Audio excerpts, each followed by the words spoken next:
الحمد لله حمدا طيبا كثيرا مباركا فيه كما يحب ربنا ويرضاه وأشهد أن لا إله إلا الله وحده لا شريك له وأشهد أن محمدا عبده ورسوله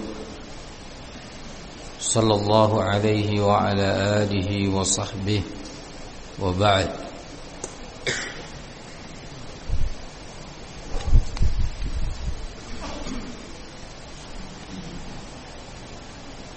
Dalam kajian yang lalu kita mengetahui bahwasanya Ar-Rasul alaihi salatu wassalam atau Islam telah memberikan makhraj atau jalan keluar dari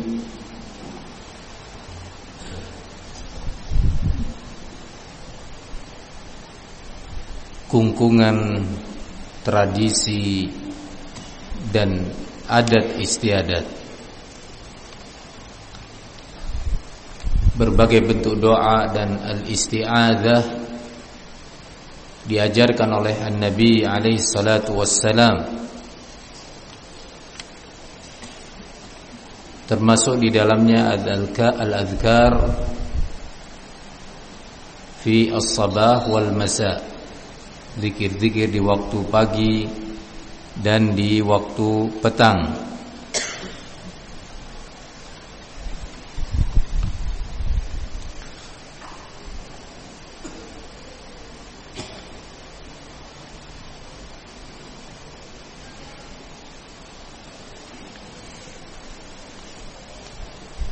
Dari keterangan-keterangan yang menjelaskan keyakinan-keyakinan para pelaku tradisi, kita tahu bahwasanya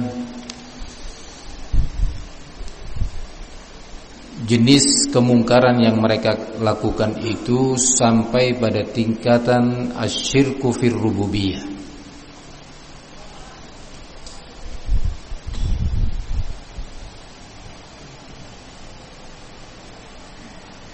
Tidak hanya di waktu-waktu firraha, di waktu mereka tenang, tidak menghadapi ancaman atau bencana, tetapi bahkan fisyadaid, di saat mereka dihadapkan dengan ancaman yang mengancam nyawa mereka, jiwa ataukah kampung dan negeri mereka. Yang jenis ini asyirku fir rububiyah, menjadikan sekutu dan tandingan dalam perkara rububiyah bagi Allah Subhanahu wa taala, terkhusus pada waktu asyadaid, di waktu dihadapkan dengan bencana, tidak pernah dilakukan oleh kaum musyrikin jahiliyah Arab pada masa itu.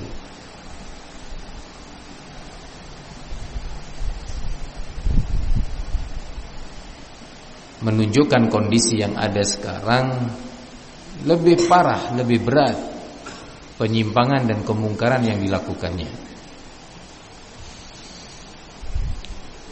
Terkait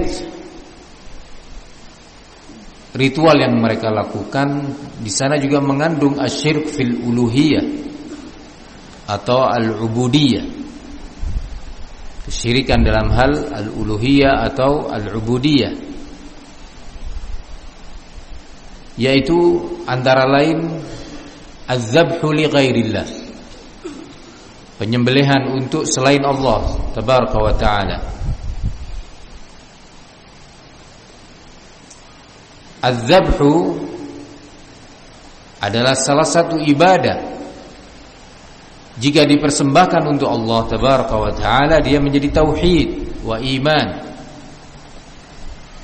Dan ketika dia dipersembahkan untuk selain Allah, dia menjadi asyirk yang bertentangan dengan tauhid dan bisa menyampaikan kepada al-kufrul akbar,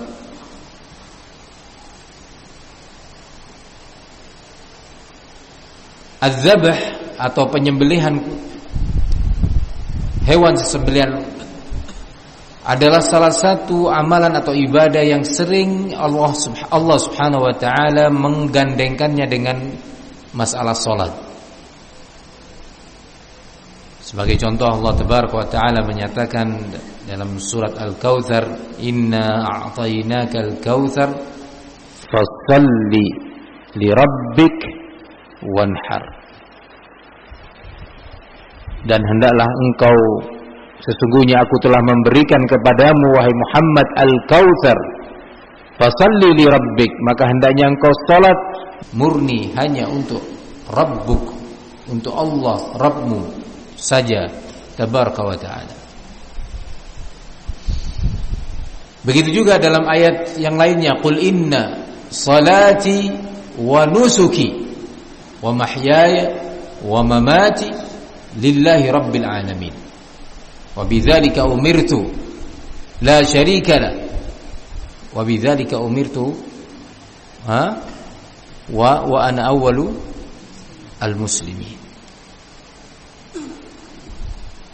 Qul inna salati wa nusuki, katakan wahai Muhammad, sampaikan, sesungguhnya salatku dan hewan sesembelihanku, ibadah az-zabh wan an-nahr, dan hidupku serta matiku lillah, hanya untuk Allah Tabaraka wa taala. Menunjukkan bahwa perkara dzabh perkara yang sangat penting, punya kedudukan yang sangat besar dalam Islam. Karenanya dalam hadis Ali bin Abi Thalib radhiyallahu anhu, Rasulullah sallallahu alaihi wasallam menyatakan, la'anallahu man dzabaha li ghairillah. Allah melaknat orang yang menyembelih sesembelihannya untuk selain Allah tabaraka wa taala.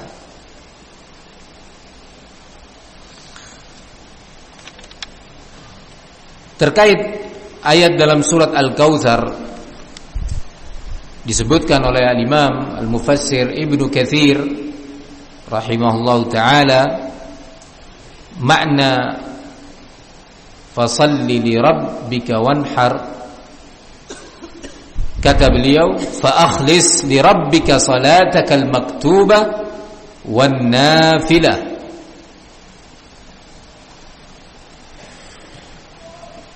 Wa nahruka fa'budhu wahdahu la syarika lah. Wanhar ala ismihi wahdahu la syarika lah. Kama qala ta'ala, inna salati wa nusuki, al-ayah.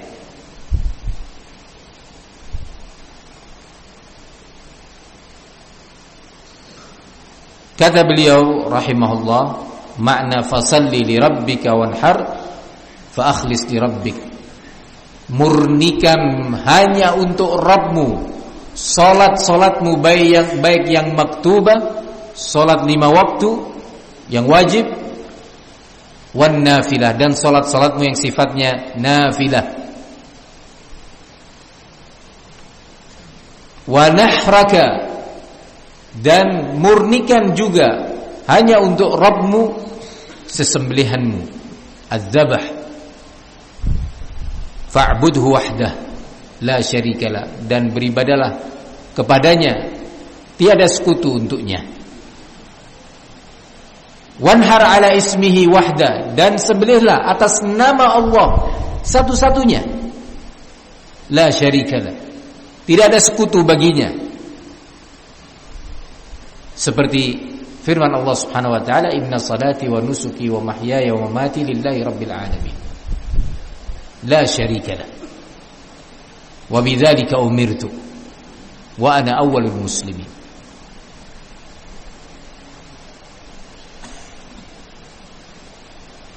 Dan sembelihlah hanya atas nama Allah tabaraka wa taala, tiada sekutu baginya, tiada tandingan baginya. Tidak itu ada malaikat, tidak dibenarkan menyembelih untuk para malaikat Allah tabaraka wa taala yang tidak makhluk Allah yang tidak pernah bermaksiat kepadanya. Tidak pula untuk para nabi dan para rasul, manusia-manusia tercinta di sisi Allah sekalipun. Apalagi selain dari dua makhluk yang mulia ini, malaikat dan para nabi atau rasul.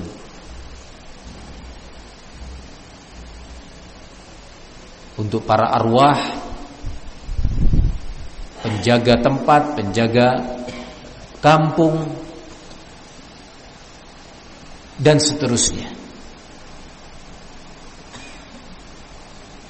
Disebutkan oleh Imam At-Tabari rahimahullah dalam tafsirnya, tafsir ayat yang sama, fasalli li rabbika wanhar. Qala fata'wilul kalam, idzan, maka tafsir ayat ini adalah inna a'tainaka ya Muhammad al-Kautsar, sesungguhnya aku telah memberikan kepadamu wahai Muhammad al-Kautsar, in'aman minna 'alaika bihi wa takrimatan minna lak, sebagai bentuk pemberian nikmat kepadamu dari sisi kami, dari sisi Allah dengan Al-Kautsar tersebut, dan sebagai bentuk pemuliaan untukmu dengan pemberian Al-Kautsar tersebut. Fa akhlis li rabbikal ibadah, maka murnikan seluruh bentuk ibadah untuk Rabbmu saja. Wa afrid lahu salataka wa nusukaka, dan pula khususkan, murnikan hanya untuk Allah semata salatmu dan penyembelihanmu.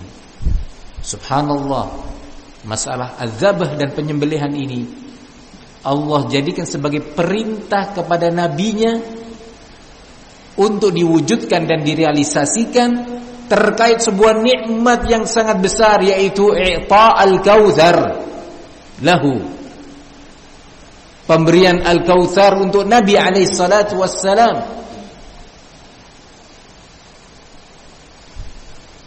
Dalam konteks in'am wa takrimatan minallahi tabaraka wa ta'ala li nabiyhi alaihi salatu wassalam, qala fasalli li rabbika wanhar.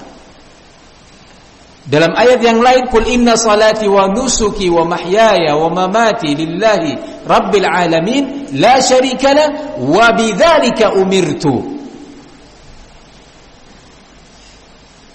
Dan dengan itu aku diperintah oleh Allah, yaitu apa? Memurnikan dan mengikhlaskan salatku, sesembelihanku, hidupku dan matiku murni hanya untuk Allah tabaraka wa ta'ala rabbil alamin.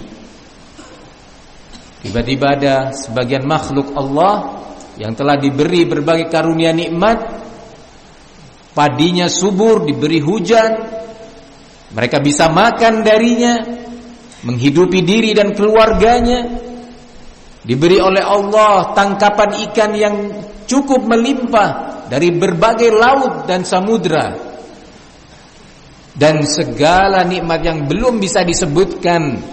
Tapi bersama itu mereka menyerahkan ibadahnya terkhusus dalam hal ini, az-zabah, penyembelihan, disertai dengan ta'zim, pengagungan untuk sekutu-sekutu yang mereka jadikan sebagai tandingan bagi Allah tabaraka wa ta'ala.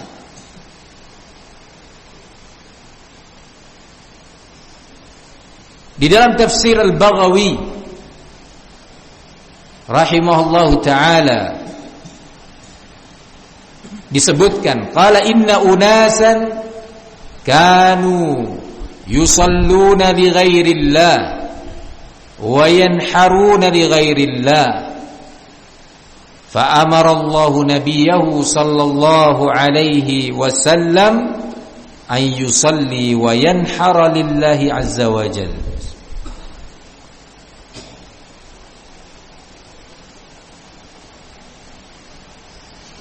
Dahulu sekelompok manusia mereka melakukan salat kepada selain Allah dan menyembelih sesembelihannya juga untuk selain Allah. Terkait dengan ayat yang tadi, fasalli li rabbika wanhar, maka Allah tabaraka wa taala memerintahkan kepada nabinya untuk salat dan menyembelih sesembelihannya hanya untuk Allah tabaraka wa taala. Ini penjelasan beberapa mufassirin. Kita lihat setelah ini bagaimana penjelasan al-fuqaha, ahli fiqih. Dan kita seoptimal mungkin menghindar menukilkan atau mengutip aqwal al-fuqaha dari al-Hanabilah, dari mazhab Hambali. Nah, kita kenapa? Soalnya sering mazhab al-Hambali atau para ulama dari kalangan Hanabilah diidentikan dengan Ibnu Taimiyah, ini sepaham dengan Muhammad bin Abdul Wahhab dan seterusnya.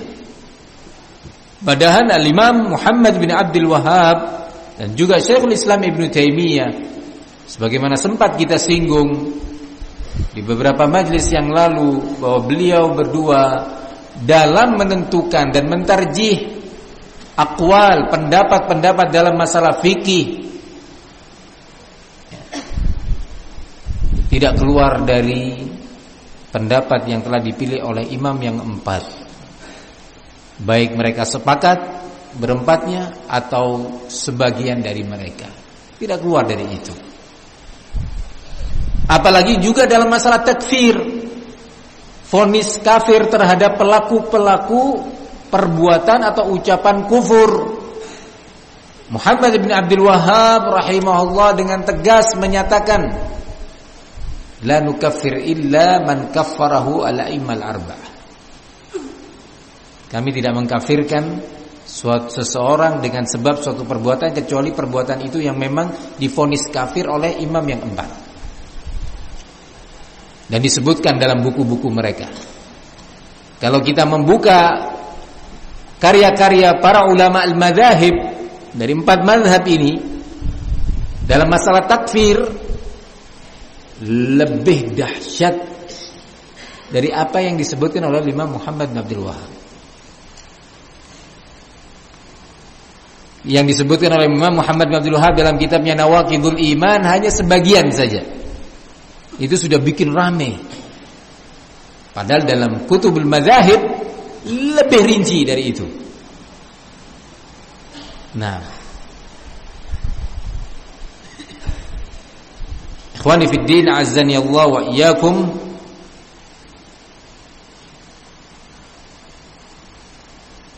Nah, ada pertanyaan, ritual larung saji, sedekah bumi atau sedekah laut dan lain-lain, kapan dikatakan sebagai syirik akbar dan kapan dikatakan sebagai syirik kecil?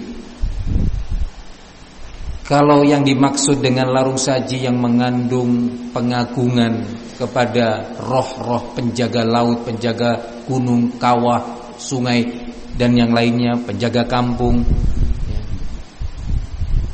berisi di sana penyembelihan hewan-hewan kurban dan yang lainnya, disertai dengan keyakinan-keyakinan yang sudah disebutkan, itu semuanya adalah asyirkul akbar. Nggak ada yang syirkul asghar. Dan secara praktek yang mereka lakukan dan telah disebutkan oleh para ahli dan pakarnya di bidang adat dan budaya, atau diakui langsung oleh pelaku-pelaku di lapangan, sebagaimana sudah kita sebutkan, itu adalah jenis asyirkul akbar. Nah, berbeda dengan masalah penggunaan jimat. Penggunaan jimat dengan beberapa bentuknya bisa menjadi syirik akbar dan bisa syirik asghar, tergantung i'tiqad pelakunya. Kalau dia memakai jimat itu dengan keyakinan bahwa itu sebagai sebab saja, sebab kesembuhan, sebab keselamatan, dalam keadaan dia meyakini bahwa an-nafi' wad-dar itu hanyalah Allah tabaraka wa ta'ala, maka ini asyirkul asghar. Karena dalam kaidah yang disebutkan oleh para a'immah, ja'lu ma laysa bisababin syar'iyyin wala qadariyyin sababan fahuwa syirkun asghar.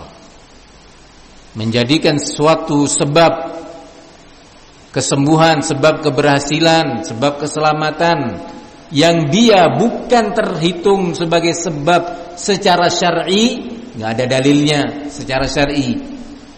Kalau sebab syar'i adalah doa-doa, al-isti'adzah dan sejenisnya, al-istighatsah, itu sebab-sebab syar'i, atau menggunakan beberapa adwiyah, obat-obatan yang memang disebutkan secara syar'i, minum air zam-zam, madu, al-habbatus sauda. Tidak pula secara kauni, secara ilmu alam yang diketahui dan dipelajari oleh manusia, yang Rasul alaihi salatu wassalam menyatakan ma anzalallahu da'an illa wa anzala lahu shifaan alimahu man alima jahilahu man jahilah. Tidaklah Allah menurunkan suatu penyakit kecuali pasti Allah turunkan untuknya obat. Berilmulah orang-orang yang berilmu, karena Allah berikan kepadanya ilmu dan dia mempelajarinya. Dan jahillah orang yang jahil tentang obat tersebut. Maka di situ ada obat-obat yang diketahui, yang dinyatakan dengan at-tibbus sya'bi, pengobatan tradisional misalkan.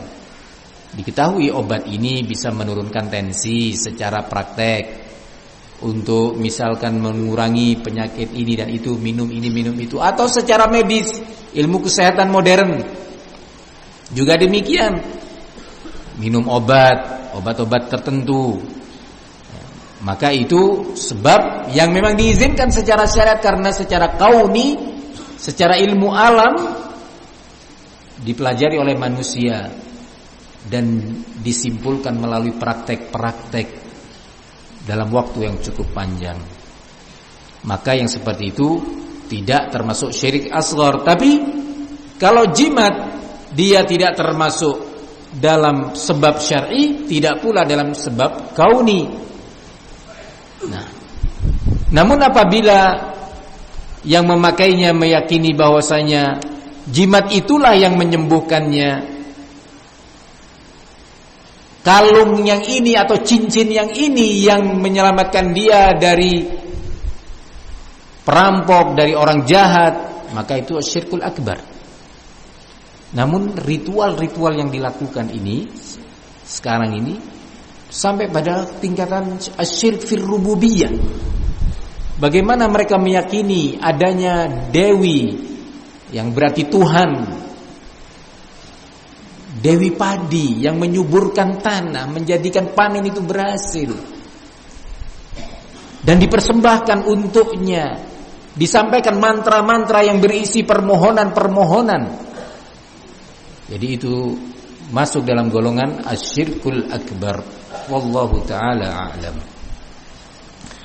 Di antara yang penting untuk kita sebutkan adalah pernyataan Al-Hafidz An-Nawawi rahimahullahu ta'ala tentang adzabhu li ghairillah.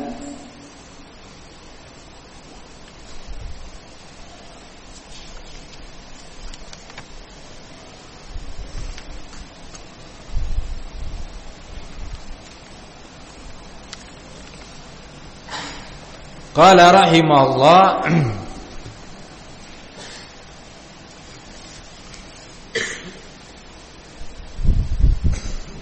dalam kitabnya Raudhatul Talibin wa Umdatul Muftin, dan diulangi semisal dengan itu dalam kitabnya Syarh Al-Majmu' Al-Muhadzab, beliau mengatakan wa'lam anna adh-dhabha lil ma'bud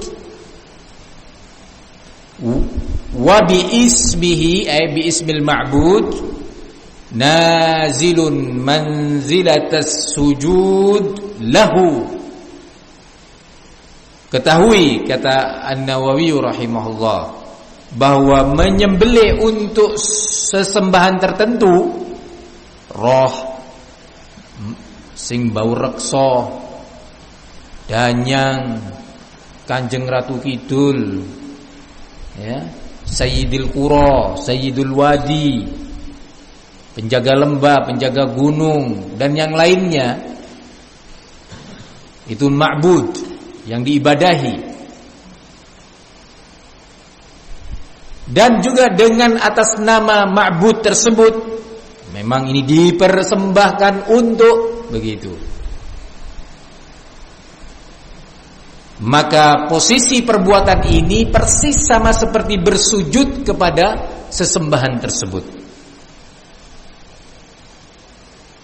Kata An-Nawawi, bukan kata Wahabi. Nah, ikhwani fid din azza wa yakum, dilanjutkan qala wa kullu wahidin minhuma naw'un min anwa'it ta'zim wal ibadatu al makhsusah billahi ta'ala alladhi huwa al mustahiq lil ibadah. Kata beliau, dan masing-masingnya az-zabah dan as-sujud, penyembelihan untuk selain Allah dan sujud untuk selain Allah, masing-masingnya adalah mengandung jenis ta'zim, pengagungan. Syufu, la budda minat ta'zim. Enggak mungkin menyembelih begitu saja. La budda minat ta'zim. Nah, kemarin sempat kita dalam kajian yang sebelumnya kita bacakan ucapan ketua panitia pelaksanaan tradisi sesaji itu, di mana dengan tegas dia mengatakan bahwa sesaji ini diungkapkan juga sebagai persembahan kepada Kanjeng Ratu Kidul yang menguasai Laut Selatan. Ya subhanallah, subhanallah amma yaqulun. Maha suci Allah dari ucapan yang mereka ucapkan ini. Nah, kemudian Al-Hafidhun Nawawi rahimahullah melanjutkan, wal ibadah al makhsusah billah, dan kedua jenis amalan tadi as-sujud wa dzabah adalah jenis ibadah yang hanya dikhususkan untuk Allah tabaraka wa taala. Dia al-mustahiq lil ibadah, dia satu-satunya yang berhak menerima ibadah. Faman dzabaha li ghairihi,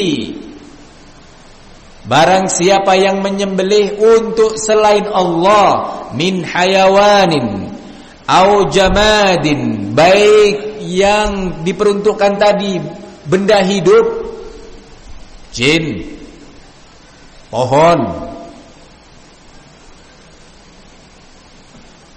orang yang dikeramatkan,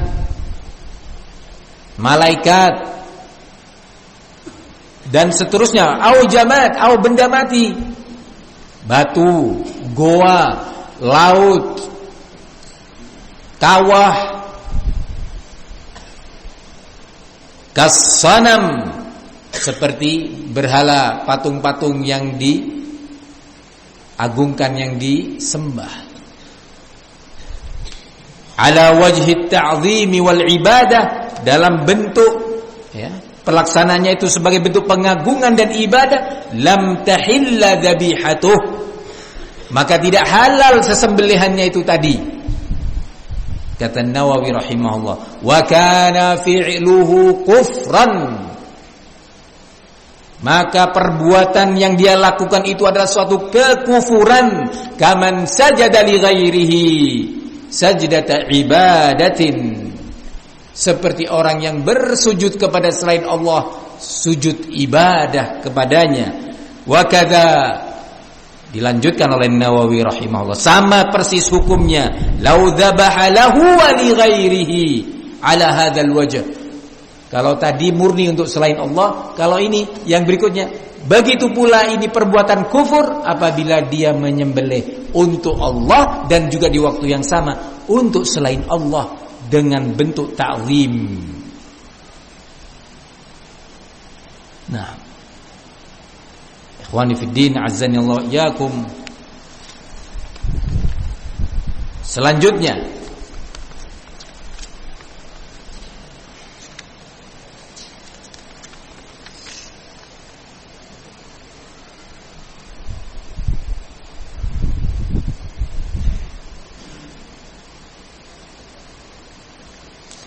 di dalam syarah Muslim, Al-Hafidz An-Nawawi rahimahullah mengatakan,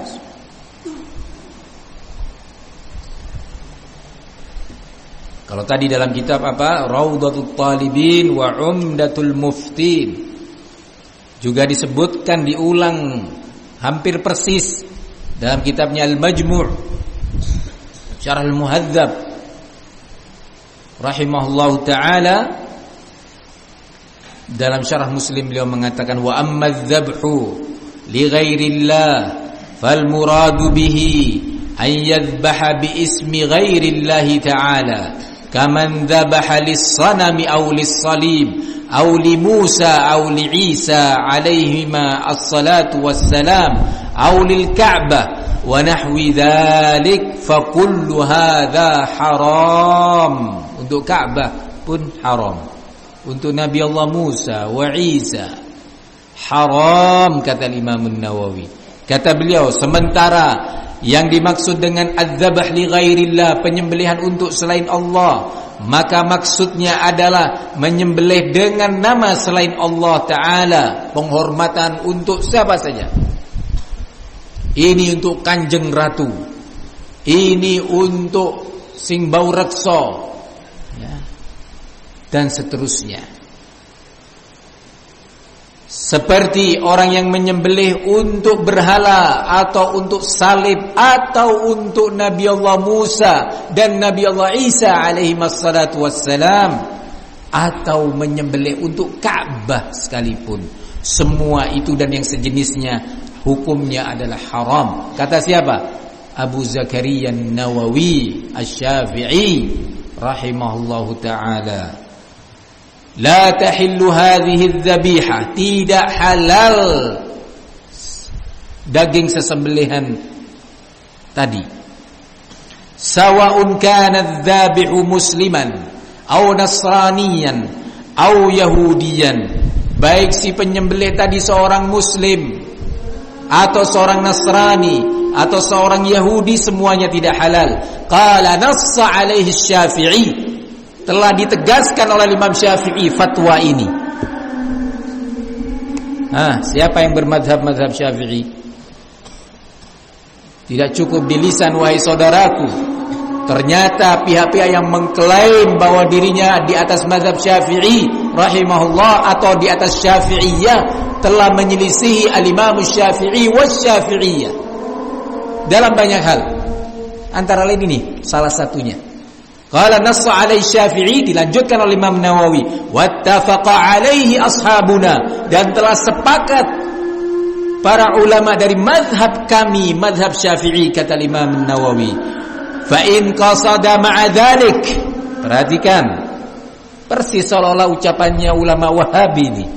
Nah, ucapan Al-Hafidz An-Nawawi, wa in qasada ma'a dzalika ta'zima al-madhbuh lahu ghairallah ta'ala wal ibadata lahu kana dzalika kufran.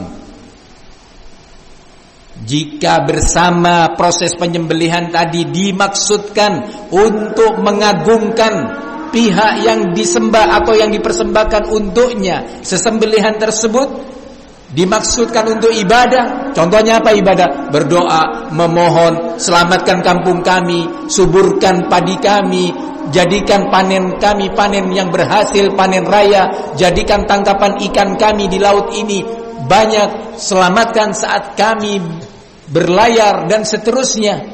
Ini semua ibadah tujuannya. Maka itu adalah perbuatan kufur. Dilanjutkan lagi oleh Al-Hafidz An-Nawawi, oh mungkin itu hanya hukum terhadap fi'il, hukum terhadap perbuatan.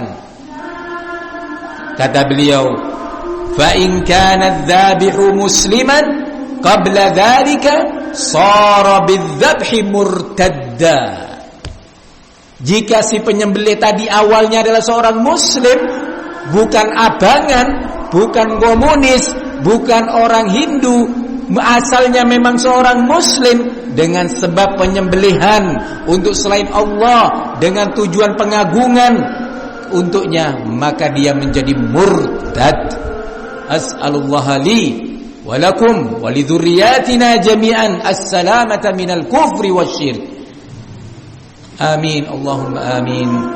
Nuwasil insyaallah fi الدرس الآتي بإذن الله وصلى الله وسلم وبارك على نبينا محمد وعلى آله وصحبه وسلم والحمد لله.